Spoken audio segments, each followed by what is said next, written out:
justamente para nós entendermos os pontos cruciais do PL antifacção e a importância desse texto. Por isso, a gente conversa a partir de agora com o secretário licenciado de Segurança Pública do Estado de São Paulo, deputado federal Guilherme Derrite, que relatou a proposta na Câmara Federal, a quem agradeço demais pela participação. Deputado, seja muito bem-vindo mais uma vez aqui à programação da Jovem Pan. Prazer estar com vocês aqui, podendo explicar como foi a tramitação desse projeto e essa importante conquista não para o Derrite, mas para o povo brasileiro. Sem dúvida alguma, alguns elementos, aspectos para nós discutirmos. Bom, PL antifacção aprovado na Câmara dos Deputados, mas não foi um processo fácil, né? Simples, deputado. Muitas articulações, idas e vindas. Na cobertura da imprensa, até nós comentávamos aqui, teve quem contasse as mudanças. Segunda versão, terceira versão, quarta versão, quinta versão. Em algum momento disseram que o senhor tinha cedido ao governo, depois da aprovação, críticas de ministro, crítica do presidente da República. Enfim, como foi esse processo? Qual o seu balanço? Ficou satisfeito com o resultado, deputado? Sem dúvida alguma, muito feliz porque é a primeira vez que o Congresso Nacional, nesse caso representado pela Câmara dos Deputados, entrega um arcabouço jurídico tão robusto, tão sério e tão duro no enfrentamento às organizações criminosas e completo, eu diria. É claro que não está 100% completo, toda a legislação é passível de ser aprimorada e até acho que isso vai acontecer no Senado Federal. Espero que as mudanças que ocorram sejam para melhoria e que sigam o pressuposto de punir severamente e adequadamente os criminosos para trazer mais paz e segurança para a nossa sociedade. O projeto que veio do governo, um projeto muito fraco, um projeto que eu lembro vocês, não sei se todos sabem, tiveram acesso, chamado o PL 5582, chamado de PL antifacção, que nós transformamos e mudamos o nome para Marco Legal do Combate ao Crime Organizado no Brasil, trazia a possibilidade, inclusive, do faccionado privilegiado. Ou seja, aquele indivíduo que fosse preso e falasse, olha, eu sou do PCC, eu sou do Comando Vermelho, mas eu não sou líder. Eu sou um soldado no início de carreira. Então tudo bem, você vai ser punido pela pena de 1 ano e 8 meses. A 3 anos. Vai responder em liberdade. Será que é isso que a sociedade espera? Ou esperava? Eu tenho certeza que não. Por isso nós alteramos a pena mínima da nossa proposta do Marco Legal do Combate ao Crime Organizado. É de 20 anos, podendo chegar a 66 anos de prisão. E o mais interessante, um aspecto importante, o governo federal sequer tratou da execução da pena, ou seja, da chamada progressão do regime do cumprimento de pena. E nós colocamos que é no mínimo 70% das penas impostas, segundo essa lei autônoma, o Marco Legal do Combate ao Crime Organizado, tem que ser cumprido em regime fechado. 70% no mínimo, podendo chegar a 85%. Eu vou dar um exemplo aqui.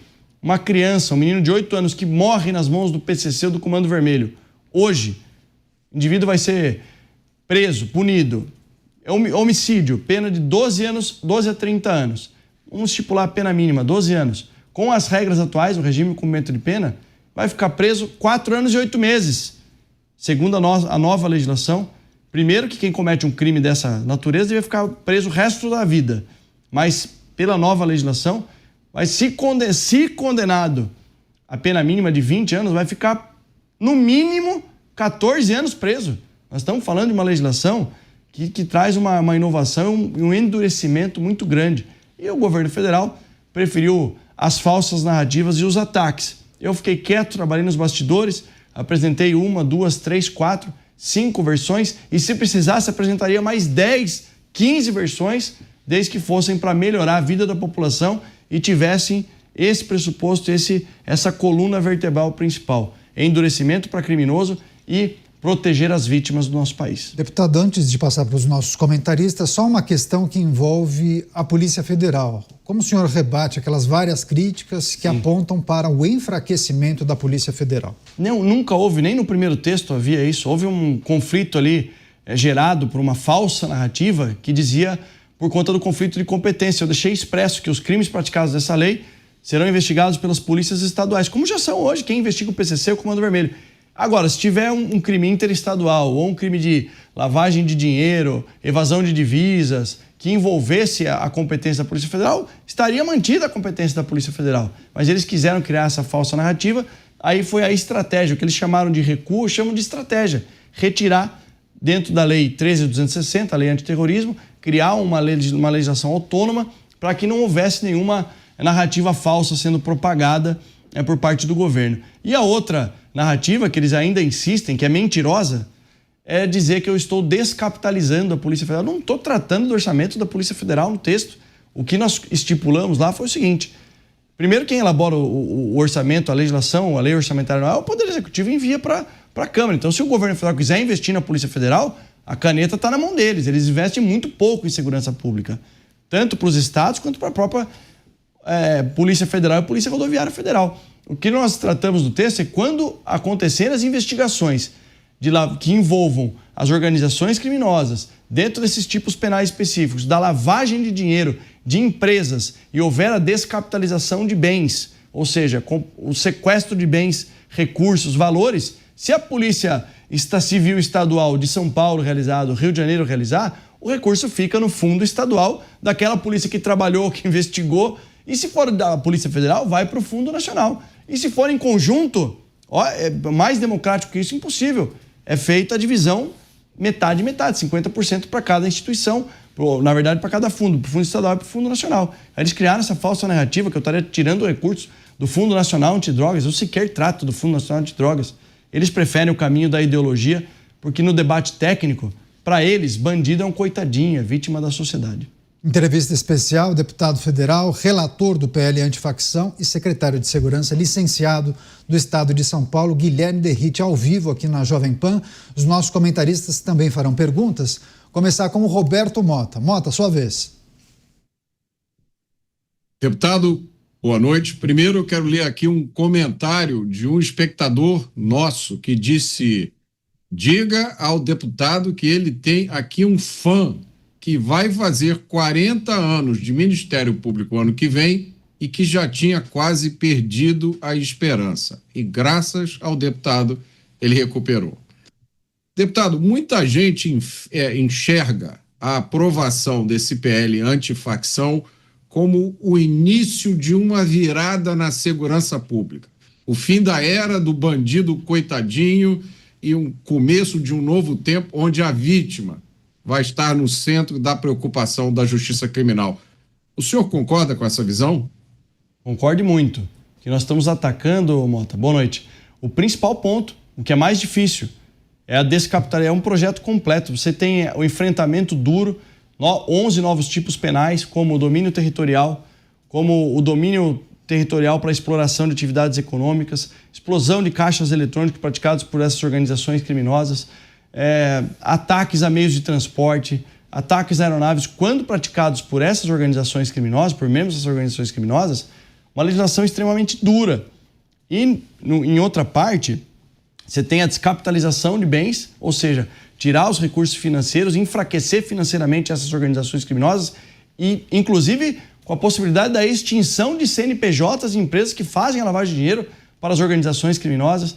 Tem a criação do Banco Nacional de Dados de membros de organizações criminosas e a obrigatoriedade da criação do Banco Estadual de Dados de membros de organizações criminosas, a interoperabilidade entre eles via sistema de inteligência e ainda a obrigatoriedade da execução da pena muito mais tempo em regime fechado e para líderes direto no sistema penal federal. É uma legislação que busca atacar todas as frentes do combate ao crime organizado. E eu vejo sim, Mota, respondendo especificamente a sua pergunta, o início de uma virada de jogo no enfrentamento ao crime organizado e na segurança pública, porque nós estamos atacando o ponto mais difícil, o ponto mais nevrálgico. Agora, ela não se encerra por aqui. Temos que trabalhar em outras legislações infraconstitucionais com esse foco, recuperar o instituto da pena de prisão no Brasil. Porque o principal problema do Brasil, sem dúvida alguma, é a reincidência criminal que gera impunidade. Por quê? Porque o crime, infelizmente, é uma atividade atrativa para os criminosos. Você tem um país que tem a audiência de custódia, que, aliás, o pai da audiência de custódia é o atual ministro da Justiça e Segurança Pública. Já deu declarações públicas comemorando o índice de soltura nas audiências de custódia, ministro Lewandowski. Você tem a visita íntima, você tem progressão do regime do cumprimento de pena, você tinha a saída temporária de preso que nós conseguimos acabar para quem comete crime a partir da sanção. Se a gente não trabalhar em todas essas legislações infraconstitucionais para todos os delitos, não só para esses contra organizações criminosas, a gente não vai vencer a guerra. Agora, o clima, o vento é muito favorável para o tema segurança pública. Eu quero fazer um destaque especial aqui, a atuação do presidente Hugo Motta nessa pauta. Mais de 40 propostas já foram aprovadas no período em que ele exerce a presidência da Câmara dos Deputados, pautou uma legislação importante, me concedendo a honra de ser o relator dessa matéria, e vai continuar aí, inclusive com semanas exclusivas para a segurança pública. Então é a janela de oportunidade política que foi criada, mas foi criada porque a população não aguenta mais. Então eu tenho certeza que esse tema vai avançar. Temos a PEC da segurança pública, que vai ser o relator vai apresentar o relatório dele, e outras legislações infraconstitucionais que vão entrar na pauta, que o presidente já se comprometeu com semanas exclusivas sobre temas da segurança pública. Entrevista ao vivo com Guilherme Derrite, deputado federal e secretário de Segurança licenciado aqui do estado de São Paulo. Próxima pergunta, Luiz Felipe Dávila. Dávila, boa noite, seja bem-vindo. Sua pergunta. Boa noite, secretário. Boa noite e parabéns por ter essa luta tão importante para a aprovação desse PL. Secretário, uma das coisas fundamentais na lei antimáfia é a criação de um departamento de investigação nacional que coordena o trabalho da Polícia Federal com as polícias estaduais, Receita Federal, COAF, todo mundo trabalhando junto para desmantelar não só a movimentação financeira, mas para investigar e prevenir a atuação do crime organizado. Por que esse ponto específico não foi contemplado no PL? Isso vai ser para a famosa PEC da segurança? Eu creio que é um tema que pode ser tratado na PEC. Esse tema ele não veio do governo federal no texto original. E uma agência nesses moldes, principalmente uma agência independente, o que isso eu quero dizer? Como um comparativo com o Banco Central. Quando nós aprovamos a independência do Banco Central na legislatura anterior, isso foi um ponto importante para a economia brasileira. Porque garante para quem está à frente ali na presidência do Banco Central a política monetária nacional. E nesse aspecto, essa agência pode ser e deve ser criada nesse sentido para coordenar todos os trabalhos. A partir do momento que você tem uma agência independente que não acompanha os 4 anos do governo federal, de quem quer que seja o presidente da República, com independência para fazer esse trabalho de coordenação, acho que isso pode ser um grande avanço. Agora, o fato é que isso já pode ser feito. Quem está sentado na cadeira de ministro da Justiça e Segurança Pública do Brasil já pode fazer esse trabalho. A grande questão é que a gente sabe, com todo o respeito que eu tenho pelo ministro Lewandowski, que ele conhece muito pouco ou quase nada sobre segurança pública. Tanto é que eu estou exercendo há 3 anos como secretário de Segurança Pública do Estado de São Paulo e fui em uma reunião com o ministro da Justiça e Segurança Pública. Então, aí vocês percebem, isso é um sentimento de todos os secretários de Segurança Pública do Brasil. Tem um conselho chamado CONSESP, o Conselho do Secretário de Segurança Pública do Brasil, o Conselho Nacional dos Comandantes Gerais das Polícias Militares, o Conselho-Chefe de Polícia Civil de todas as polícias civis do Brasil, sequer foram escutados para tratar da PEC da Segurança Pública, do projeto que eles chamavam de PL antifacção e agora foi denominado Marco Legal do Combate ao Crime Organizado. Ou seja, quem está à frente dessa pasta já poderia fazer a função dessa agência independente. Mas eu vejo sim que pode ser um avanço, isso pode ser tratado na PEC da Segurança Pública. Aproveitando várias pessoas no nosso chat, parabenizando pela atuação de Guilherme Derrite à frente desse PL. Ele foi o relator do PL antifacção. Agora é a vez do Cristiano Beraldo. Deputado, boa noite, parabéns pelo árduo trabalho realizado nesse projeto.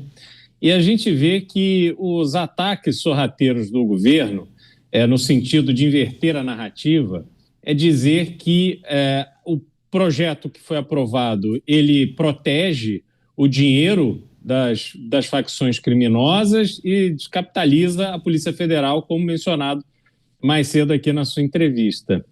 Mas existem áreas muito óbvias e objetivas que o governo poderia buscar recursos, sobretudo para financiar a segurança pública, como, por exemplo, o combate ao contrabando de cigarros. O cigarro produzido no Paraguai entra no Brasil de forma clandestina e já representa mais da metade dos cigarros consumidos no país. E, obviamente, é um dinheiro, são bilhões e bilhões, dezenas de bilhões de reais que acabam financiando a criminalidade, a corrupção, tudo de mal que existe no Brasil hoje. Nesse caso específico do cigarro, onde se sabe a origem, explica para a gente por que as medidas efetivas não são tomadas? Porque isso, eu entendo, deveria vir do governo federal, né? Já que se trata de um país vizinho. Olha, Cristiano, além dessa questão, e foi por isso que a gente colocou expressamente, atendendo o pedido da Receita Federal, que as medidas administrativas que já são realizadas pela Receita Federal no descarte desses materiais apreendidos, em especial aqui a gente está falando do cigarro, elas foram escritas expressamente na legislação para que a gente não fosse também acusado falsamente de que a gente estaria tolhendo ali o poder da Receita Federal. Mas não só a questão do cigarro. Pode e deve ser atacada de todo o contrabando, mas o Brasil não tem nenhuma fazenda produzindo cocaína. E a responsabilidade de evitar, que é uma das principais, se não a principal fonte de receita das organizações criminosas, aqui em São Paulo pelo menos é o tráfico internacional de drogas, o tráfico de drogas. Lembrando que o Brasil é o segundo maior consumidor de cocaína do mundo e o Porto de Santos, infelizmente, o segundo maior exportador de cocaína do mundo, perdendo só para o Porto de Guayaquil, no Equador. Então a responsabilidade de evitar que essa droga entre, que é a droga que é produzida no Peru, Colômbia, Bolívia, cocaína, Paraguai, ali entre o posto da maconha, que daí entra o cigarro, mas é a lógica do caminho do mercado ilícito. Eles entra cigarro, entra droga, entra arma.